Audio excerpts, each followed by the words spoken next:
Jeg sidder her med Annette fra Aviar, og vi vil godt snakke om ungheste og sadler i dag.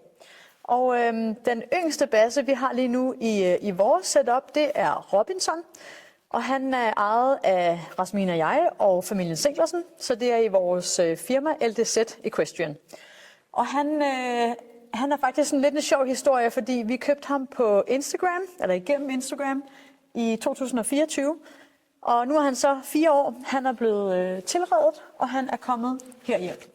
Og han er jo lidt af en baby og flyver jo lidt rundt, men vi vil godt prøve at snakke om det her med, at i hvert fald før i tiden har vi gjort meget af det, at så har man smidt et gammelt hakkebræt på den her unghest, og forventet, at så kommer den bare lige i balance, og så flyver den afsted.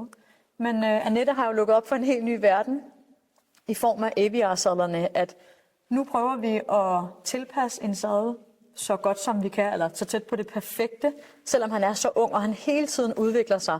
Og det, der er fordelen, det er selvfølgelig, at han kan meget nemmere finde balancen, og så er der det med Aviar-sadlerne, at de kan tilpasses helt enormt meget, så han kan forhåbentlig have den det meste af sin ridekarriere. Præcis.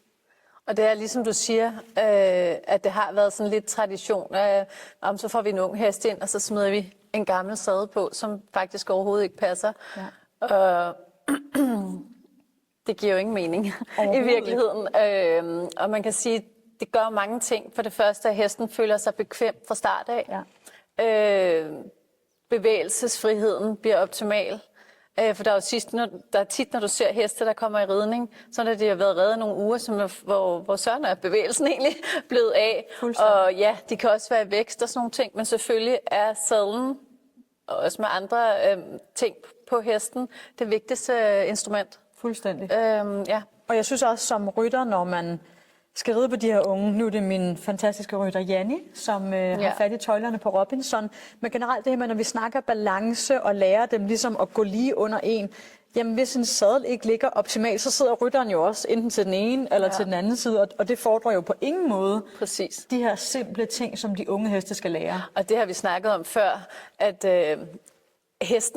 sadlen skal selvfølgelig være lavet til hesten og er enormt justerbar i forhold til, det er jo klart, en hest som Robinson vil udvikle sig meget, og det sørger vi jo så bare hele tiden for at holde øje med.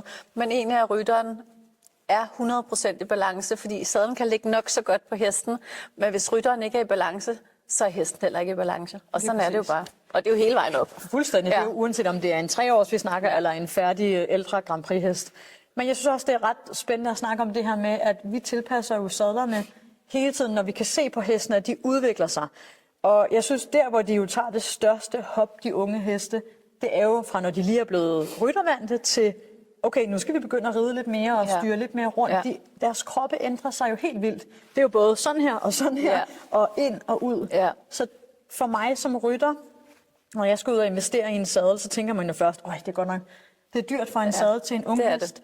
Men hvis man tænker på, hvor mange gange du sådan ellers normalt skifter sadel på en hest, så er det jo meget mere korrekt at købe en sadel, der passer til hesten fra starten af, men som så kan arbejde med, når hesten udvikler sig. Den kan justeres, og på de her sadler, specielt på Aviar-sadlerne, der er vi jo i stand til, hvis nu at den ændrer sig fuldstændig vanvittigt meget, så kan vi skifte panelet og lave et helt nyt panel. Ja. Og hvis man lige pludselig føler, jeg kunne egentlig godt tænke mig at prøve et hybridpanel, som er halv skum, halv uld, så kan vi også forsøge det. Så der er så mange, altså det er en meget alsidig sadel i virkeligheden. Ja. Og så er der også en helt anden ting. Altså heste, det kan godt være, at det ikke er verdens klogeste dyr, er der nogen, der siger. Jeg er super klog. Men altså, de husker jo smerte. De husker ubehagelige oplevelser. Ja. Og man kan sige, at hvis man har reddet rundt på en unghest i nogle måneder i tilredning, så har de allerede der at de er kede af det, når de skal have sadel på. Ja. Og det bliver altså ved med at ligge i dem rigtig, rigtig længe, hvis det nogensinde går væk igen. Også fordi de vanedyr, ikke? Ja, præcis. Altså hvis man kan sige, jamen, jeg kan godt lide at gå til ridning fra start af. Der er ikke noget, der generer mig, så får man jo også en helt anden oplevelse. Og et helt andet samspil med hesten. Og specielt som tiderne er, vi er bare nødt til at være opmærksomme på alle de her ting. Fuldstændig. Ja, vi skal gøre det så rart som for hesten som muligt. Nu har du set Robinson gå i dag. Ja. Annette vil gerne se ligesom bevægelsesmønstret på ham, inden vi måler ham op. Så nu har Janni lige reddet en tur på ham med en af mine andre Aviar-sadler. Og nu har du lige målt ham op. Fortæl, hvad skal vi lave til ham? Nu har jeg jo været at se Robinson i dag, og jeg har kigget lidt på, hvordan han bevæger sig under rytter, og vi har prøvet en af de andre Aviar-sadler, du har, som tydeligvis ikke passer helt. Den glider og kurer, han har ikke noget muskelmasse til overhovedet at holde fast, fordi dine andre heste er forholdsvis meget bredere. Ja. Og så er jeg gået ind og målt op til ham, og jeg vurderer, at han skal have en Rook 3,0, som du er også rigtig glad for at ride i. Og han er ikke en hest, som bliver kæmpe bred. Umiddelbart. Og så har jeg valgt at lave et hybridpanel på ham, fordi han netop er så tiny over ryggen og så ufærdig. Og det gør ligesom, det bliver lidt blødere, det lægger sig lidt mere til ham, fordi det er klart, lige nu har han slet ikke noget skulder. Så chancerne for, at sadlen vil glide frem, er jo forholdsvis stor. Så derfor prøver jeg at lave et uldpanel, som ligesom lægger sig lidt mere til og er lidt blødere til at starte med. Ja, så fortæl om, hvad er hybrid? Et hybridpanel er udviklet.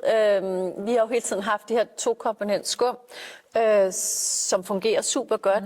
Men så har vi tænkt lidt videre. Der er mange, der ønsker det her uldpanel. Og så har vi fundet ud af at lave et panel, som er det øverste lag er stadig skum. Og så lægger vi uld, så jeg kan stoppe, hvis det er nødvendigt. Og det er bare på nogle heste fungerer det rigtig godt. Jeg har erfaring med, at det fungerer også rigtig godt på ponyer og på unge heste. Ja. Og så kan man senere hen, hvis man synes, det er nødvendigt, skifte om til et rent skumpanel. Og det er jo vanvittigt smart, fordi som du siger, Robinson, han er altså bare en lille bitte knægt, og han er bare sådan en lille skeletbøv endnu. Det er han. Så og har så meget bevægelse, så skal have lov til at komme i fuld flor, han har sagt. Ja. Og derfor er det bare vigtigt, at vi gør det så soft og blødt som muligt for ham. Robinson, han er jo den første sådan helt unge dreng, som er i klassen her hos os, og de første par dage, inden jeg fik snakket med Annette om sadel, der red vi faktisk også bare med en helt gammel sadel. Og det var bare så tydeligt at se, da jeg så skiftede over, så Janni har reddet nogle ture i Aviaren nu. Pludselig så kommer skulderen bare op, og han begynder ligesom at vise sin bevægelse. Selvfølgelig sker der også rigtig meget med en ung hest, men absolut. Jeg har snakket så meget om det her skulderfrihed og den plads, som Aviaren giver.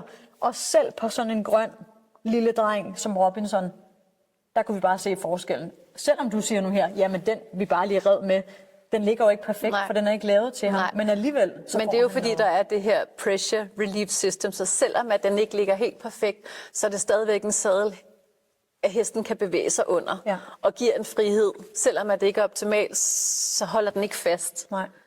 Og derfor oplever du, at han kommer med noget mere bevægelse allerede nu. Og det var meget tydeligt at se. Altså, det er jo altid, når man tager de her 3 års ind, altså man tænker nogle gange, hold op, altså, skal det nogensinde blive til en dressurhest? Men bare over de her få uger, og han har fået lov til at træne med en af mine andre Aviar-sadler, fået et par forsko på.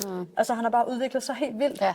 Og det er jo bare virkelig sjovt at se de her fremskridt fra dag til dag. Men vores vigtigste opgave som trænere, ryttere til de her unge heste, er jo bare at gøre det så nemt for dem, så behageligt, og så ligesom bekvemt som overhovedet muligt. Præcis, og du får også en hest, der fra start af gider at suge ud i hånden, i stedet for at de går og roder og kaster rundt og ikke kan finde ud af at slippe sin ryg. Ja. Den får den frihed til at synes, det er sgu egentlig meget rart at ligge her i hånden. Ikke? Ja, præcis. Spændende. Jeg glæder mig mega meget til at vise Robinsons nye sadel frem, når den lander. Og ellers så glæder vi os bare til udvikling med den lille mand. Det bliver så spændende. Helt vildt. Ja.